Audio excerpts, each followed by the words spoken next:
Եթե թույլ կուտակ, ես կուզեմ այս նստած անընդհատ ծերեն գլխի վերևի գրազը գնայեմ,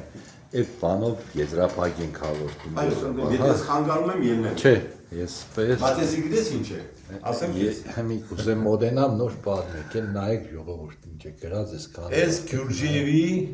այսպես է տարածած քրագանության մեջ, բայց ասի չէ որ ինքը լրիվ հայկական հունատավան հայկական ցանկում ունի, բայց մորական կողմից տադիգի իրեն տրված դաստիարակչական կտակն է։ Տեսեք ինչ ասում, կյանքում երբեք մի արա այնպես, ինչպես ուրիշներն են անում։ Այլապես ոչինչ մի արա։ Այսօր դի պաուզա դասել ինչ խելացի բան ասում։ Եվ շարունակում է կամ արա մի բան, որ ոչ մեկը չի արել։ Գյուրջիևն այդպես արել եւ արարել ու ապրել։ Իր տադիգի հայկական Գյումրիում մեծացած ծնված դաստիարակված իր նախնիների թողած ժառանգությամբ։ Սա է Գյուրջիևի մեծությունը։ Ձեզնից էլ շատ շնորհակալ եմ, որ չմերժեցիք սկան ժամանակ տրամադրիք ու շատ մեծ հույսով եմ, որ մենք իրար հետ հələ շատ բան ունենք ենելու էլ ինձ գիտվար, Մեծ հաջողով ասեցի։ ես իմ լումայից չափով ինչ որ կրնամ։ Մեր մշակութային ժառանգությունը աշխարհին ներկայացնելն է։ Մեր այն պարզանքը, թե ով ենք մենք, որտեղից ենք եկել, գիտեք, սա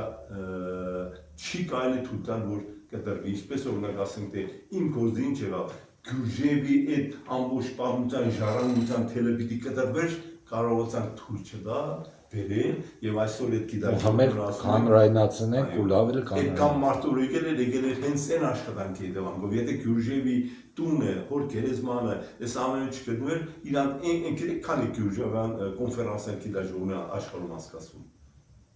Բայց այստեղ այդ էներգետիկան, այս մարդիկ տեսան այդ տարել է ես իրանց ամենափրկիչը գեղեցու շինարարության խորիմաստությունը մի շատ կարևոր բանով բնութագրեցի, ասի անիմաստ տաճարի կառուցումը, որ Տեր ճարտարապետն են կառուցել, ավիրված ճարտարապետության անիմաստ տաճարի գաղափարը մտահղում են միայն Ալեքսանդրոպոլցիները, որ վերակերտեն վերացնեն մաշտ տաճարը, երկրաշարժը կործանեց, մենք նորից գյումրեցիներս լեզվեցինք վերակերտելու սուրբ երրորդություն է, սա երրորդության խորհուրդ կա ամենափրկչի կառուցման, վերակառուցման, վերակերտման մեջ, այ մենք այդ մշակութային հոգևոր արժեք կրող մարդ ենք։ Շատ շնորհակալություն։